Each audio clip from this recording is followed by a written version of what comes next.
Welcome to the C-Suite Mentor, the place where you will learn the tools, strategies, and mindset to scale your business sustainably and build a lasting legacy. I'm your host, Theresa. As a fellow CEO, I understand what it takes to scale a business to 7 and multiple 8 figures. It's not necessarily what you might think. It requires a complete shift in how you think, strategize, and execute key actions in your business. My mission is to help CEOs step back into the driver's seat of their business by optimizing their operations, empowering their team, and staying in total alignment with their big vision. So, are you ready to exchange everything that hasn't worked for strategies that will? You're in the right place, so let's go. Hello, and welcome back to another episode of the C-Suite Mentor podcast. I've been on a roll talking about different leadership things, and I'm going to keep the conversation going and just talk about the lessons that I've learned leading multiple teams myself, but also coaching people to be COOs and lead teams, to coaching people to really step into being I call it a new era leader, a new era visionary leader, because that's what this world needs. We have a lack of good leaders, and you can see it all over the place. I am not a political person, but I'm not even going to comment, but we have a lack of good leaders. And I've seen it across the board in corporate settings, small business, whether you are a local business, a pizza, you own a pizza restaurant, or you're a local business and you own a huge restaurant or a chain of restaurants. I have just seen a lack of good leaders. I think many times over, and I experienced this myself when I was in corporate America, somebody is a really good employee. They do a really great job. I saw this with salespeople, great salespeople, like totally knocked it out of the park. And they were made a leader, given no leadership ability, no leadership guidance or anything. And they were terrible leaders. And I think I've seen that happen a lot in businesses. Somebody, one of my clients, he's had somebody that's worked for him for 35 years, and he ended up making her a leader in one of his businesses. And she has no leadership skills, 0. Now, you can help to teach someone to be a leader or help guide them. Not everybody is meant for leadership, but you can't just put someone into a leadership role and expect that they know what to do. So I just had a conversation today with a new client. They started a completely new revenue stream, and he is going to be taking over as the leader of this new revenue stream and needs some guidance, some leadership coaching. So we had this conversation today where you can't necessarily take someone who is an extraordinary employee, they excel at what they do, and just throw them into a leadership role and think that they're just automatically going to know how to lead. So they need some guidance. They need some direction. Plus also, again, some people just aren't meant for leadership. But as business owners, as CEOs, we need to step into that new era leadership. And this is going to all be, if you don't know this by now, I am writing a book, a leadership book, and this is all going to be in the book. But there is what I found in my own experience. There is an internal piece to it, and there's an external piece to it. And when we can bring the two together, that's really how we're able to up-level our leadership, just tapping into being a human being, up-level our leadership, but then also create this extraordinary culture, a humanized culture. So I wanted to talk through lessons that I've learned myself, being a leader, working with leaders, and hopefully give you some insights to maybe what you can do better, just give you insights into some things that I see. Maybe you can implement them back into your business, or maybe just give you an idea. Maybe you're not a leader in your business, but you want to be a leader, either in the business that you're working in now, or, in your next career opportunity. Hopefully this will give you some insights into things that I have seen, I have learned, and I'm also implementing myself as a leader of 4 businesses, as a leader in my businesses, as a fractional COO/CEO, but also being a CEO of my own business and working with leaders over the years. Now, little insight into my book. My book is going to be a cross between, if you've ever read the book The Help or watched the movie, a cross between that, 10x is better than 2x, daring to lead. It's going to be like a blend of all of that. So I'm going to give some stories about leaders that I've run into, and I've said this on the podcast before. I have run into the good, the bad, the ugly, and the really ugly of leadership. And I am going to be talking about some of these stories of things that I've encountered over the years, people that I've encountered, lessons that you can learn from it, and then actions that you can take so you can course correct or make sure that you don't do those things in the future. So just a little not spoiler alert, what is that? A little insight into what's going to be in my book. So stay tuned for that. But let's dive in to the lessons that I have learned. So number one, find the gap and fill it. Now, we talk about the gap. I've heard this a lot with just business in general, finding the gap in your industry and filling it.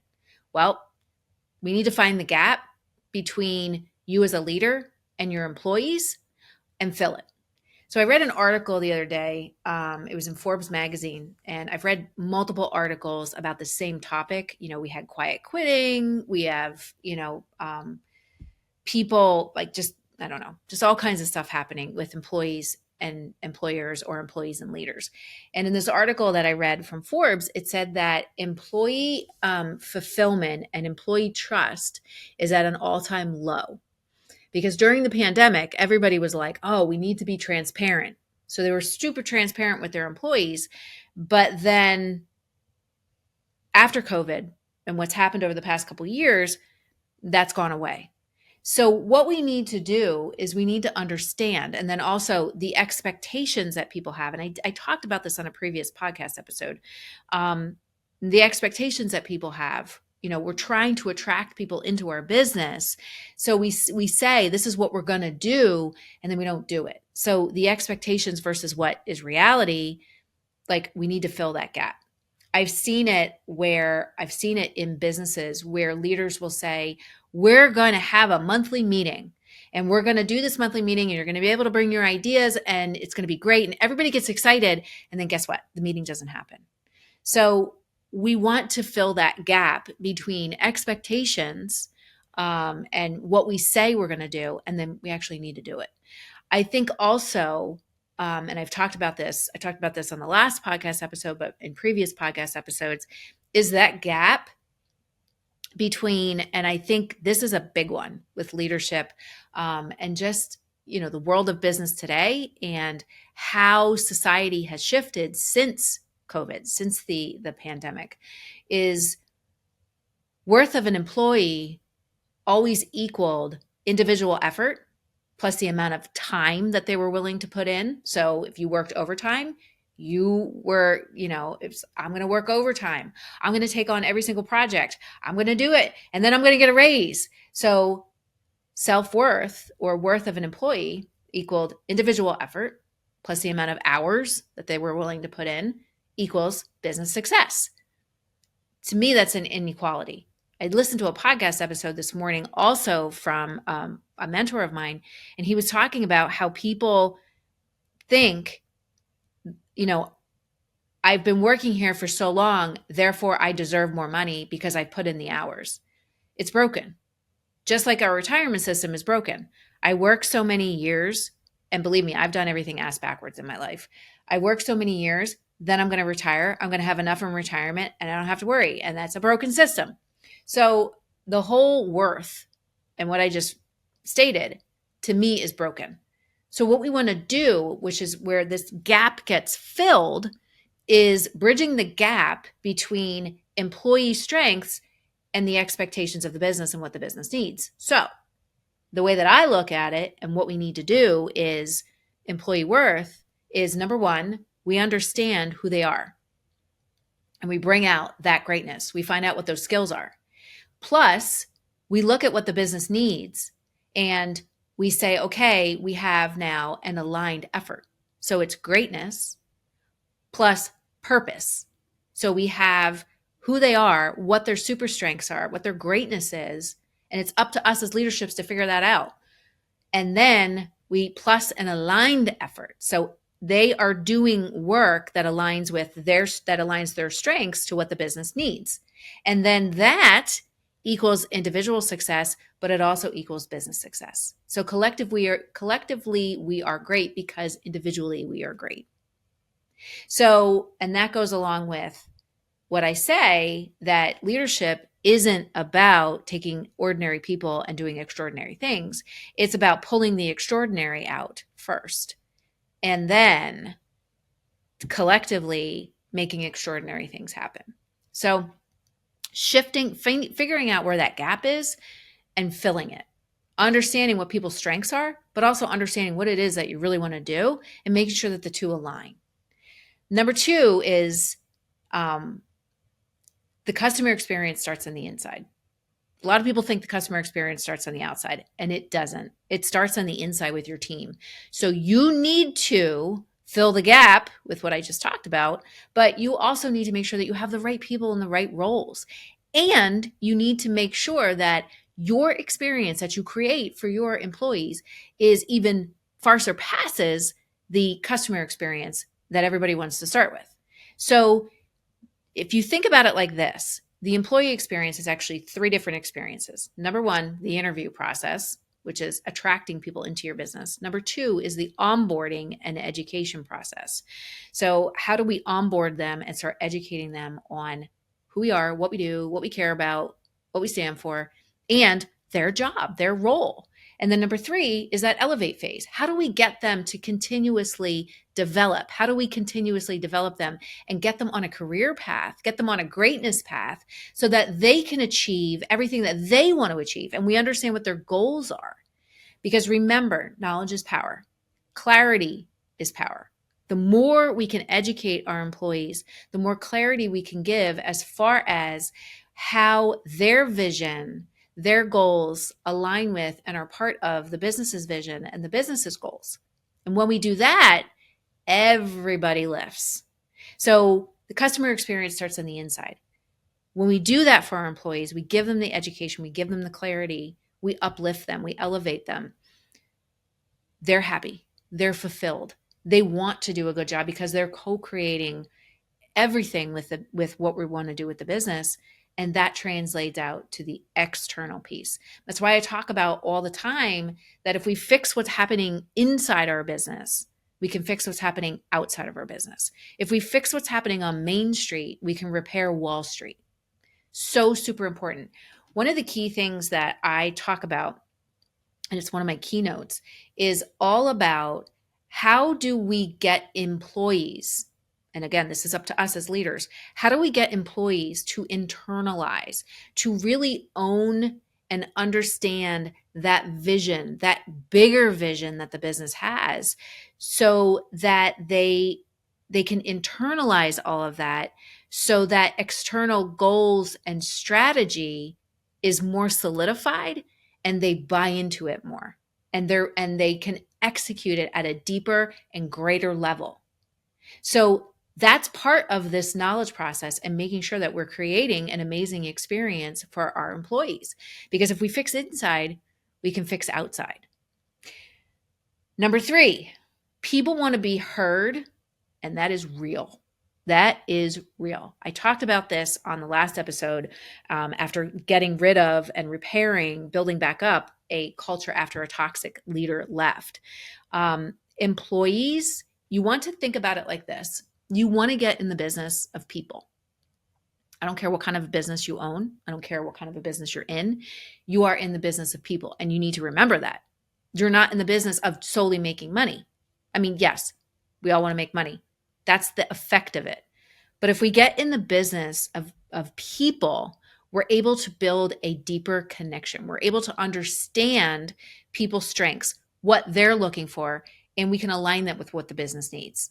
Okay. And those two things need to stay in alignment, which I'm going to talk about in a minute. But I had a conversation. My husband and I go to this Italian restaurant all the time. Love it. The gentleman that owns it is from Calabria. He's 80 years old, came over here as an immigrant, and he's owned several super successful restaurants. And I asked him, I said, Toto, you know, what why are you so passionate about building these restaurants? And he said to me, he said, it's all about the people. He loves people's stories. He loves, helping people to achieve what they want to achieve through his business, through working there, through teaching them things. He said, you always want to be in the business of people. He said, that is the key element.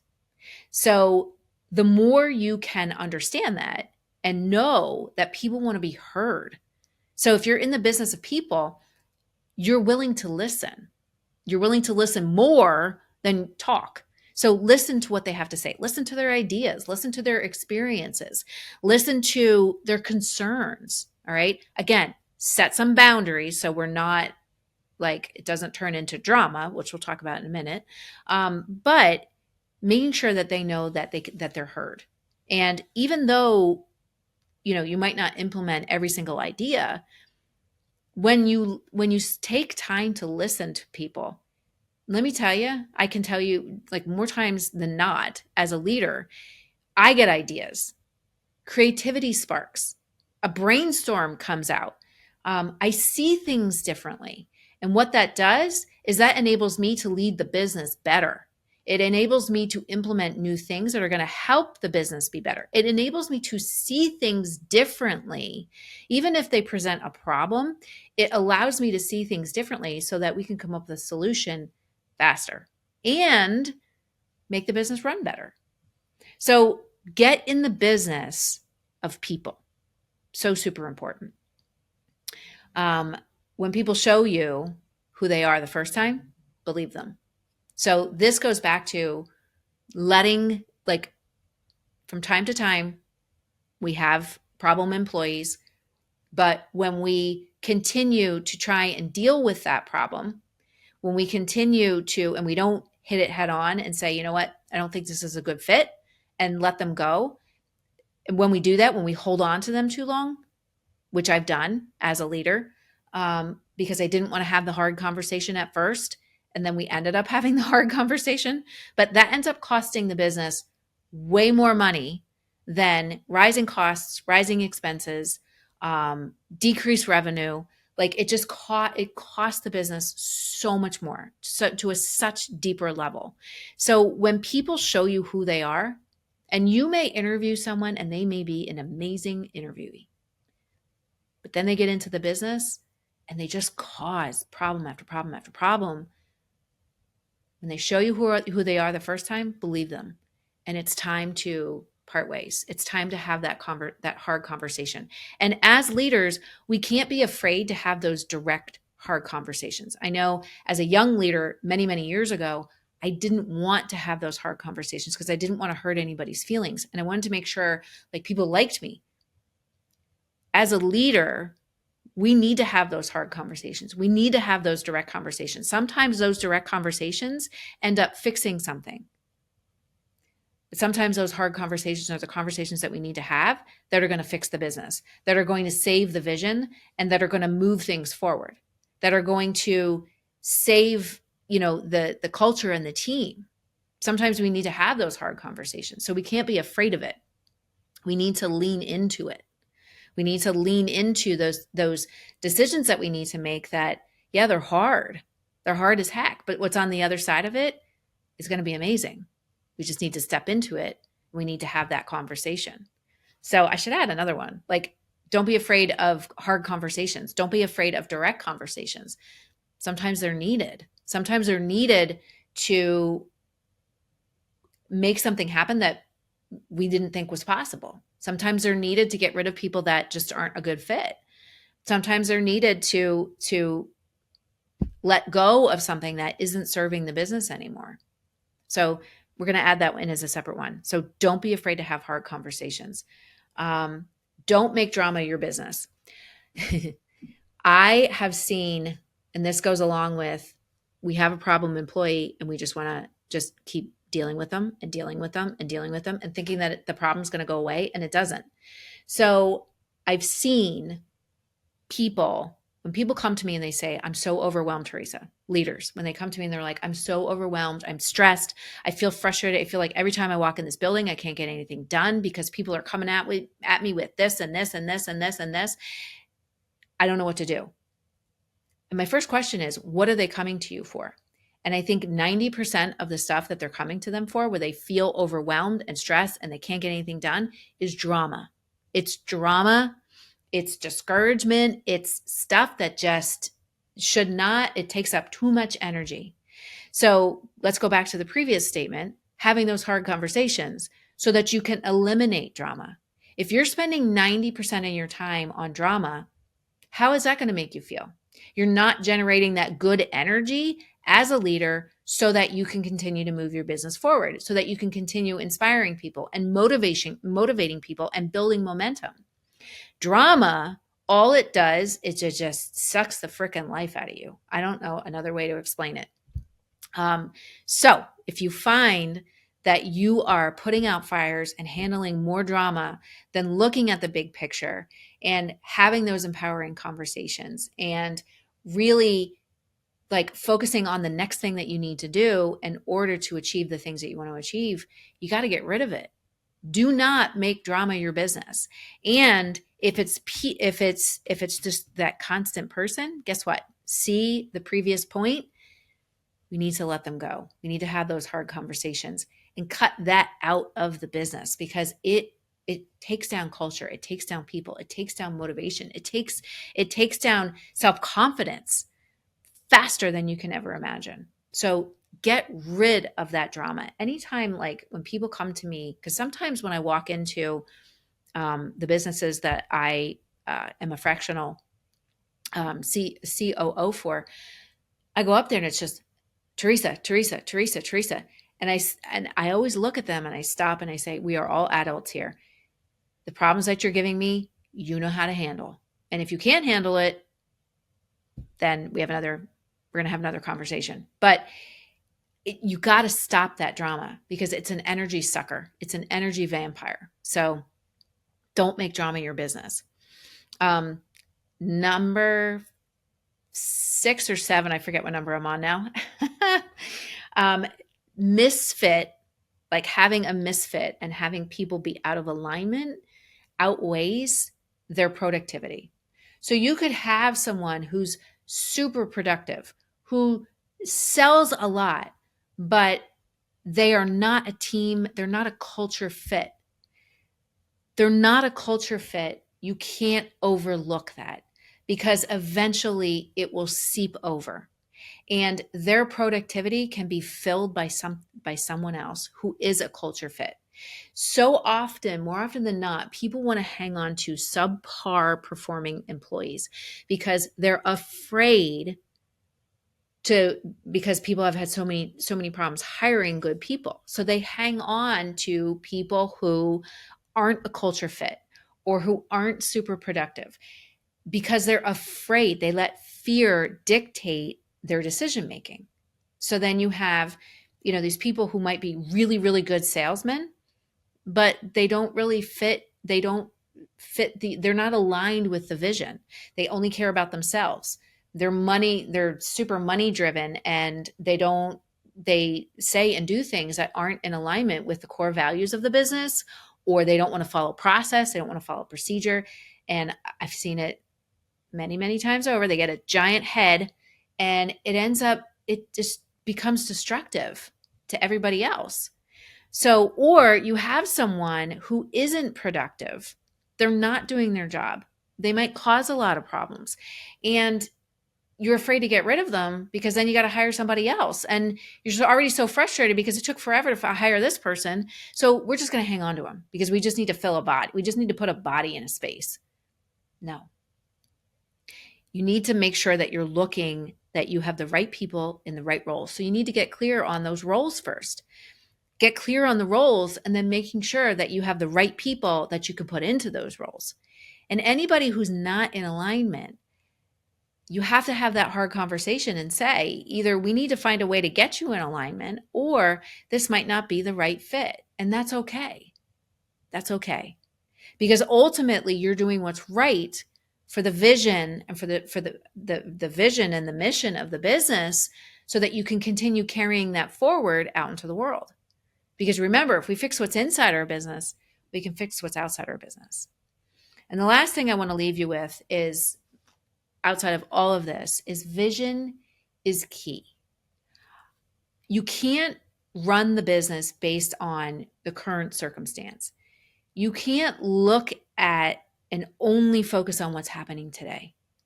We need to have a vision for what it is that we're trying to build, because that vision is your GPS. And a lot of leaders look at the business and say, what's happening today? Or what problem do we need to solve today? Or what project are we working on today? And they don't look out into the future and say, what is it that we're working towards? Because you can have all these projects and not understand what you're working towards and have them all fall flat. So vision is one of the most important things. And that vision will then, it will be, when you create the culture in your business, it will be interwoven in it. It will be, that vision will be interwoven in your processes. That vision will be interwoven in your core values. And the core values will be interwoven in your processes and will be interwoven in your culture. So that vision is our GPS. It helps us, it's the decision tree to say whether or not you're going to do this project or this project, whether or not you're going to implement this revenue stream or you're going to let go of this one.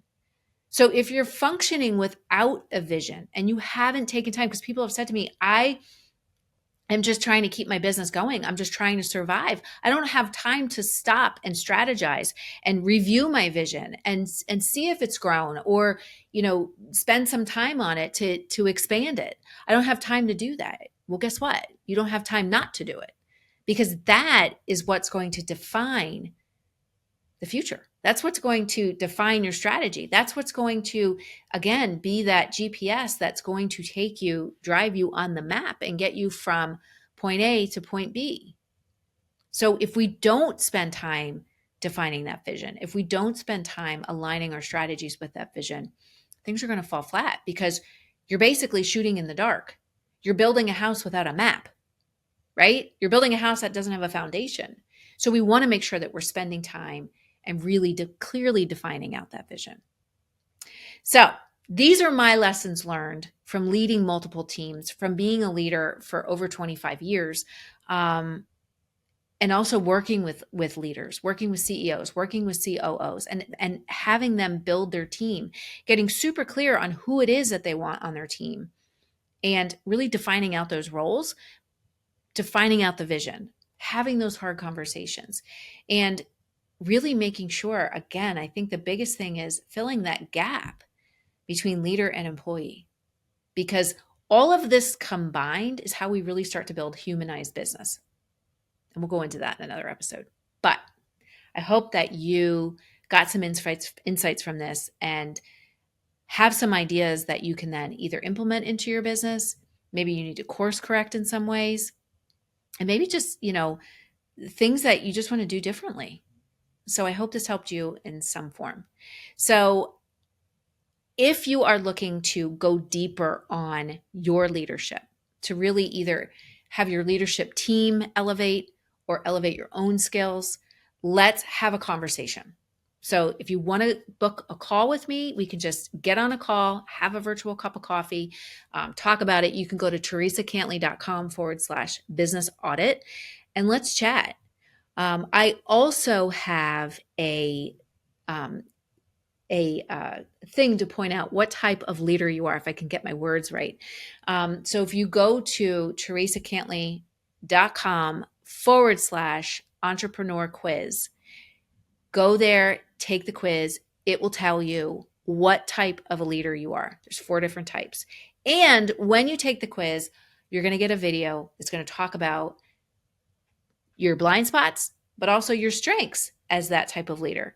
And there's a gift for you. Once you go through that, you get your results. There's a gift for you on the other end of it. So a 29-day gift. So anyway, I I hope you have a great rest of your day, and I look forward to seeing you back here next week. Take care. Hey there. Thank you so much for listening. If you found value on the show, please follow the podcast so you never, ever miss an episode. And I would love, love, love if you would leave a review on Apple Podcasts or Spotify for me. Even better, share the show with a fellow business owner ready to step fully into their CEO leadership role. Because right now, more than ever, the world really needs next level leaders. And by the way, did you know you can text me all your questions and get real-time feedback?